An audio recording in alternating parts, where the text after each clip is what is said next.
Previously on Chemistry Z, our heroes had to battle 5 different separation techniques, and with the use of some amazing animations, they ended up being victorious. But now, our heroes are confronted with a new situation.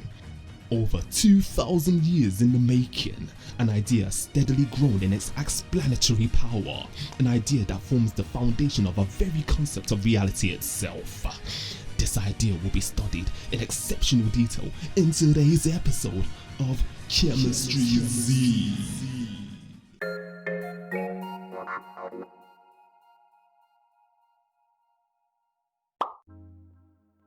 Here are the retrieval questions for today's lesson. You know what to do.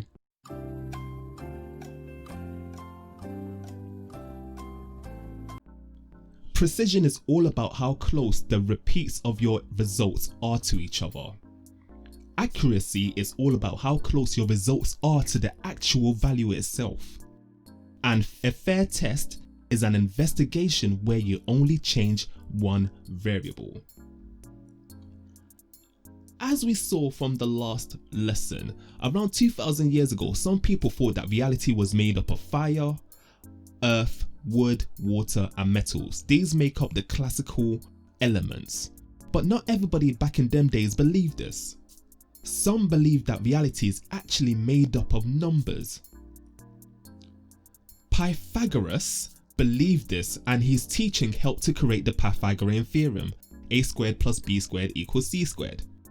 Also, using numerology, Pythagoras showed that musical harmonies could be explained in terms of ratios. That could be ratios in string length or the length of an air passage in a flute. In Greek, a means not, and temnin is the verb for to cut. Have a think at what you think the word atomos meant in Greek.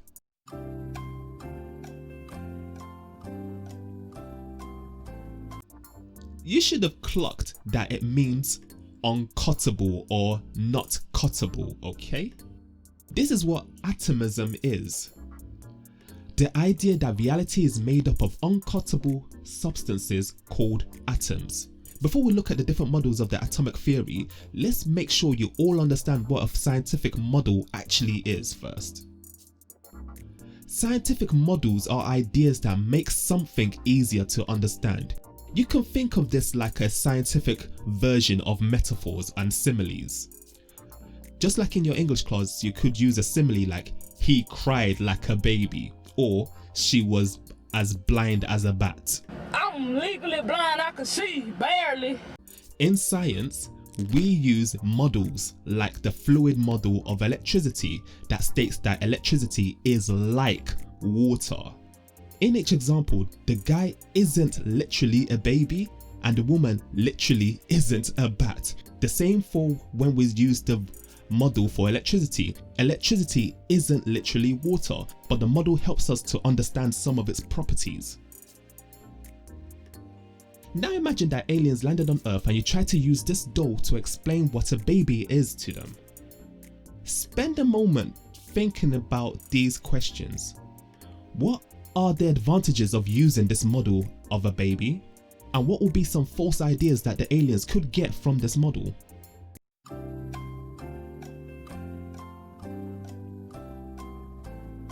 An obvious example is that the aliens will understand that babies are sort of like small human beings. But some false ideas that they could get is that they might think that babies don't move at all and babies are very shiny and maybe babies, if you drop them, they smash into bits. Those are false ideas. Those are the limitations to that model of a baby. Scientific models are similar. Just like how dolls have become more lifelike over time, scientific models have gone through changes that have made them more realistic. Jaden, what do you think has helped us to improve our scientific models? I don't know. Experiments? You're absolutely correct! Bruh, swear down. I just guessed. Let's see some of these models now. Before the 19th century, atoms were thought of as Ballard balls that are just bouncing around, and so this model of the atom, not surprisingly, was called the Ballard ball model of an atom. The next model of an atom after the Ballard ball was this one on top. Look very carefully. What discovery do you think was made that made scientists change their model of the atom from the Ballard ball model at the bottom to the more accurate model on top?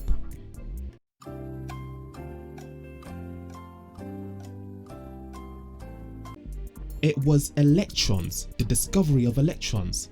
This was the first time we had evidence of things smaller than atoms. So atoms are not uncuttable, you can cut atoms. And so we ditched that long 2,000-year-old model of the atom. It doesn't matter, it's in the past.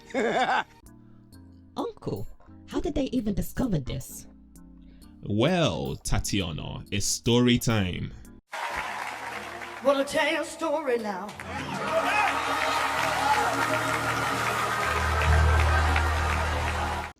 It all started with a man like J.J. Thomson.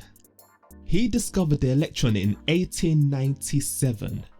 This discovery gassed up the whole scientific community. Then into the mouth. Nice. For 2,000 years, everyone thought that atoms, if they existed at all, because some people didn't even, up until like 100 years ago, some people still were skeptical that if atoms existed because they had no evidence, direct evidence for them. So, for 2,000 years, most people, if they believed in atoms, thought that they were indestructible. JJ was experimenting with something called cathode rays when he made his discovery. Since the particles he was looking at repelled negative charges and attracted positive charges, and because of how much the particles were deflected, JJ concluded that atoms contained lightweight particles with a negative charge. He originally called them corpuscles, but they were later called electrons from the Greek word for amber. But then he clocked that something wasn't right. Hold up, wait a minute, something ain't right. He knew that atoms were neutral, but here are these electrons being all negative and that. And so he changed the Ballard ball model of the atom to account for his observation. This is how science works. He must have said something like this. Them electrons be negative still, but atoms are neutral, aren't they? Well, hear this, yeah? Atoms must have something positive inside them to pattern them negative charges. And thus, ladies and gentlemen, the plum pudding model was born. This states that atoms are positive spheres with negative electrons embedded inside them. Being the British bloke that he was, it was actually from Manchester, big up Manchester. He named it the plum pudding model because it was inspired by the dessert, the plum pudding. And the raisins inside the plum pudding represent the electrons embedded inside that deliciousness. But here we go again. The atomic model once again changed. It was all a lie. Guys, it was all a lie. She lied. Now look at the two models. What discovery do you think was made that led to the change of the atomic model once again?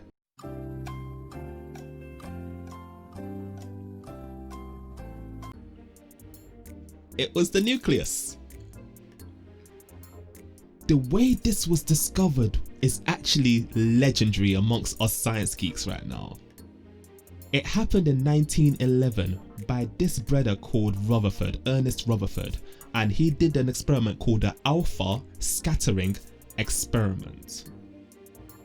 His research team fired things called alpha particles at a thin sheet of gold. We will look at alpha particles in detail when we study radiation. This is how the experiment went. There was a thin piece of gold and an alpha emitter shooting alpha particles. Then around it were some fluorescent screens that lit up when they were struck by alpha particles. The research team noticed that most of the alpha particles hit the screen at position A. This meant that they just went straight through the gold foil as if it wasn't there. But then he noticed that some were deflected a little bit from their path and they hit the detectors just slightly tilted away from position A. And those are the detectors that you can see here at the position B. But most surprisingly of all was that a very small amount, around like 1 in 20,000, had a very high deflection angle and hit detectors at position C. What nonsense is this?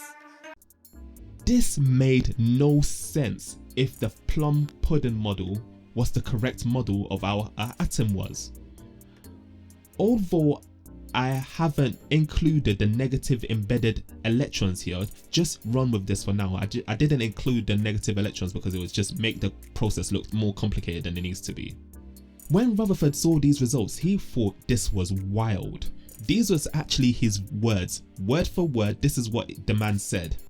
"It's almost as incredible as if you fired a 15-inch shell at a piece of tissue paper and it came back to hit you." And so he did some calculations and realized that the model of the atom had to change. For his results to make sense, that means that atoms have a minute, massive center carrying a charge. When he changed his model of an atom to account for this, he saw that his results made absolute sense. As you can see, the particles, alpha particles that went to A, didn't hit the nucleus, that dense part in the middle. The bits that reflected a little bit, that deflected a little bit, they just skimmed the nucleus, and the ones that deflected a lot was almost a head-on collision with the nucleus. And because of how infrequent those head-on collisions were, he knew that the nucleus must be ridiculously small. So now we have the nuclear model of the atom, which is likely the most popular version of the atom that's in mainstream media. It states that atoms have a dense positively charged nucleus and negatively orbiting electrons. However, there was an issue with this model of an atom. When charged particles orbit something, they lose energy. So what, you may ask me? But look here, just how if the cowboy here reduces the energy that he's transferring to the rope will slow down and fall to the ground. The same with charges. If the negative charged electrons slow down because they're losing energy, they will fall into the nucleus, and so atoms can't exist for very long. Obviously this was an issue and it needed to be fixed, and then along came my guy Niels Bohr to patent the atomic model once again. Another one. Bohr's model kept the dense positively charged nucleus, but instead of having the electrons orbiting like how planets orbit a star, the electrons are now in fixed energy levels. You should call these energy levels, but for GCSE, you can get away with calling them shells or orbitals. The further the energy level is from the nucleus, the higher that energy level is. So the higher the energy the electrons have in that energy level. It was at this point that quantum physics started to mix with chemistry. More on quantum physics in another time, but we're not done. If you think we're done, we're not done with the atomic model yet. It hasn't finished. You're joking. Not another one? Oh, for God's sake, I can't stand this. It was this brother, James Chadwick, that discovered the neutron. Up until that time, scientists noticed that the nuclei, which is plural for nucleus, of atoms were usually almost twice the size that there should be. There was some unaccounted mass inside the nucleus. And thus, this is the atomic model that you need to know for your GCSE. We have positively charged protons and neutral neutrons inside the nucleus, and electrons located in fixed energy levels on the outskirts.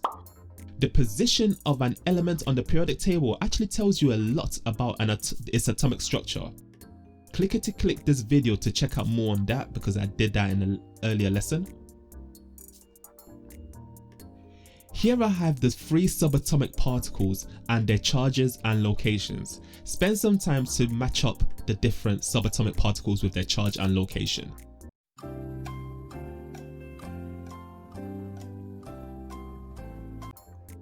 Protons are positively charged, neutrons are neutral, and electrons are negatively charged. The positive protons are in the nucleus, the neutral neutrons are in the nucleus also, and the negative electrons are in the energy levels, shells or orbital. This is a past paper question worth 2 marks. A beam of electrons, neutrons and protons can be separated by passing them through an electric field. Figure 2 shows the direction of the 3 particles after entering the electric field. Charged particles are attracted to the oppositely charged plate in an electric field. Which direction, A, B or C, does each particle follow? Try and answer this question by deciding which of the 3 subatomic particles goes where.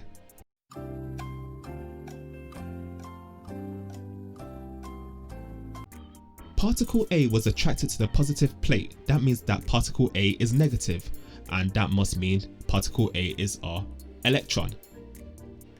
Particle B is not attracted to either plate, and so it must have no charge.